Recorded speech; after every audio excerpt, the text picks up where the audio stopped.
Assalamualaikum warahmatullahi wabarakatuh dan salam sejahtera. Ya, berjumpa kita lagi dalam video kali ini. Kita masih berada dalam bab 3 zaman prasejarah, iaitu 3.3 ciri-ciri kehidupan manusia zaman prasejarah. Tetapi dalam video sebelum ini, kita sudah mengetahui 3 ciri kehidupan manusia zaman prasejarah. Jadi, video kali ini kita ingin mengetahui lagi ciri apa yang terdapat dalam kehidupan manusia zaman prasejarah. Untuk mengetahui dengan lebih lanjut, jom kita mengikuti pembelajaran bersama Cikgu Firdaus.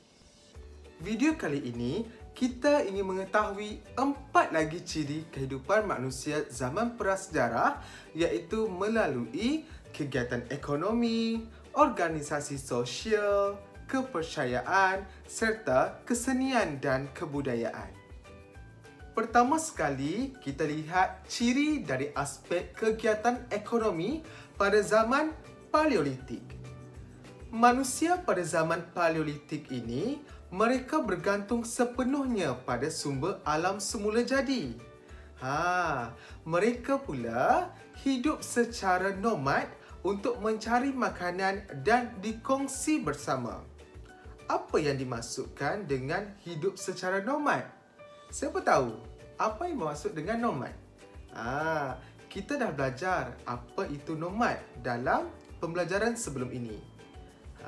Nomad bermaksud kehidupan sesuatu kaum yang sering hidup secara berpindah randah dari sesuatu tempat ke tempat yang lain. Itu yang dikatakan hidup secara nomad. Ya. Aktiviti ekonomi manusia pada zaman ini adalah bersifat sara diri. Seterusnya, kita lihat pula pada zaman Mesolitik.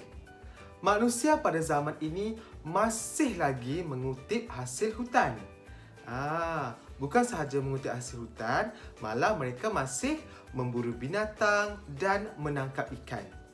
Di mana pada zaman ini juga mereka masih mengamalkan konsep perkongsian makanan. Kita lihat pula ciri kehidupan manusia zaman prasejarah pada zaman Neolitik. Manusia pada zaman ini tidak lagi menjadi pengguna sumber alam. Sebaliknya, mereka sudah menghasilkan makanan melalui kegiatan pertanian dan penternakan. Aktiviti perdagangan dilakukan dengan menggunakan sistem barter. Malah, pengkhususan kerja juga telah bermula. Akhir sekali, kita lihat pula pada zaman logam. Aktiviti pertanian, penternakan dan perdagangan pertukaran barang merupakan aktiviti utama penduduk zaman logam ini. Selain daripada aktiviti tersebut, manusia pada zaman logam ini telah menjalankan aktiviti pembuatan dan pertukangan. Ciri yang seterusnya kita lihat ialah organisasi sosial. Organisasi sosial pada zaman Paleolitik, di mana manusia pada zaman ini mereka hidup dalam kelompok yang kecil, iaitu terdiri daripada gabungan beberapa keluarga sahaja dan mereka masih hidup dalam keadaan nomad. Seterusnya, pada zaman Mesolitik pula, manusia masih lagi hidup dalam kelompok yang kecil. Mereka juga masih lagi hidup secara nomad dan belum mempunyai sebuah organisasi sosial yang tersusun. Ya, kalau kita lihat manusia pada zaman Mesolitik ini, dia punya organisasi sosial dia sama dengan zaman Paleolitik tadi, di mana mereka masih tinggal dalam kelompok yang kecil, iaitu dari gabungan beberapa buah keluarga sahaja. Seterusnya, kita lihat organisasi sosial pada zaman Neolitik. Pada zaman ini, manusia sudah hidup secara menetap dan telah mewujudkan sistem sosial yang lebih baik, di mana sudah terdapat ketua yang dipilih daripada kalangan mereka dan bermulanya pembahagian dalam sosial, iaitu adanya kelas atasan atau pemimpin dan ada kelas bawahan. Jadi, kemunculan organisasi ini membolehkan aturan kehidupan manusia zaman Neolitik lebih baik dibentuk. Akhir sekali, organisasi sosial pada zaman logam. Kehidupan manusia zaman ini lebih tersusun, di mana terdapatnya pemimpin yang bertanggungjawab dalam menyelesaikan masalah yang timbul.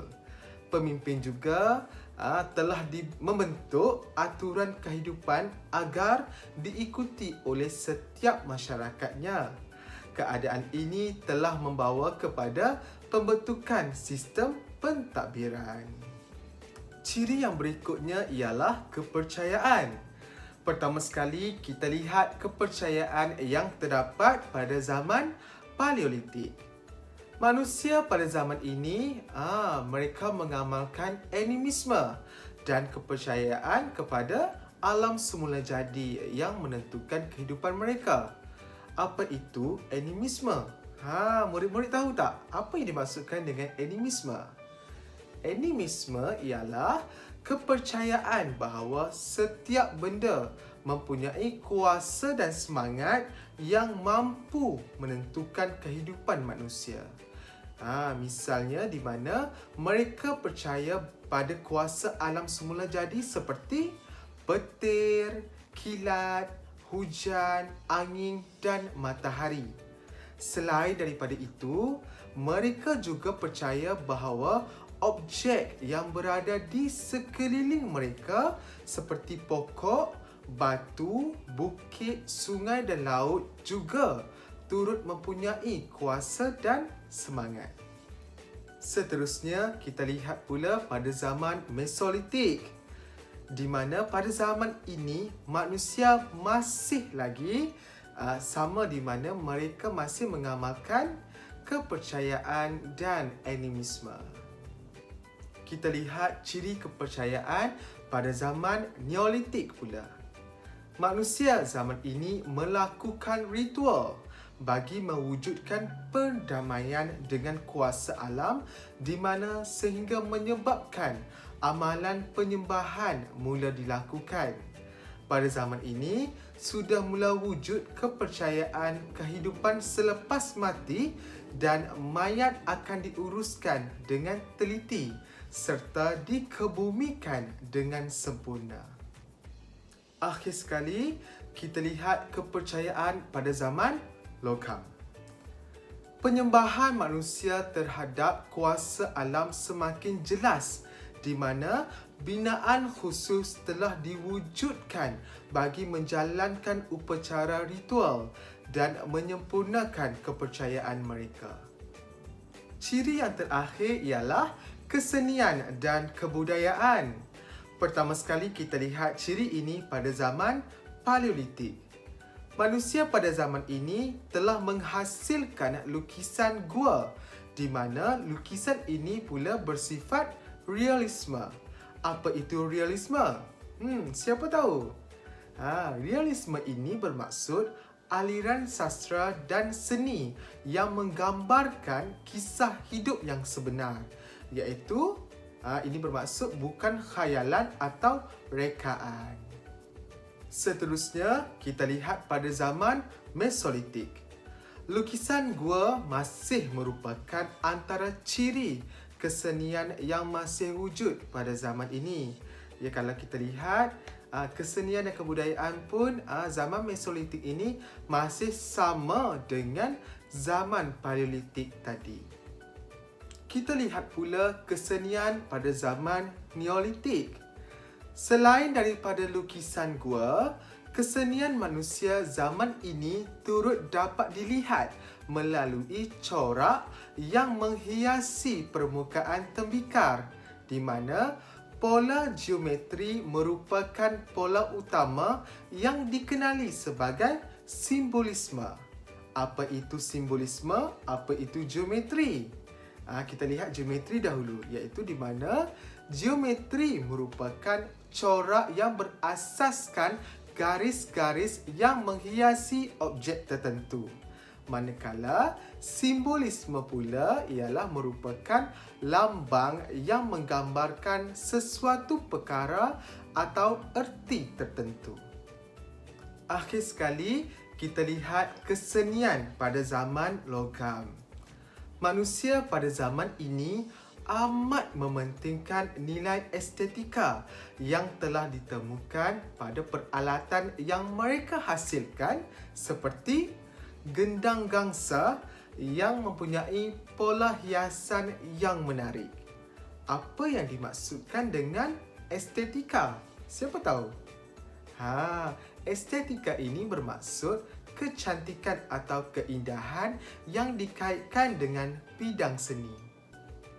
Justeru itu, ciri kehidupan manusia zaman prasejarah ini menunjukkan kebijaksanaan manusia zaman prasejarah telah menyesuaikan kehidupan mereka dengan persekitaran. Kita perlulah hargai apa yang mereka lakukan, apa yang mereka telah lakukan itu. Jadi kita juga perlulah bersyukur untuk memanfaatkan sumber alam semula jadi yang merupakan ciptaan Tuhan. Oleh itu, sampai di sini sahaja pembelajaran kita dalam subtopik 3.3 iaitu ciri-ciri kehidupan manusia zaman prasejarah. Semoga kita berjumpa lagi dalam video berikutnya. Bye murid-murid. Assalamualaikum.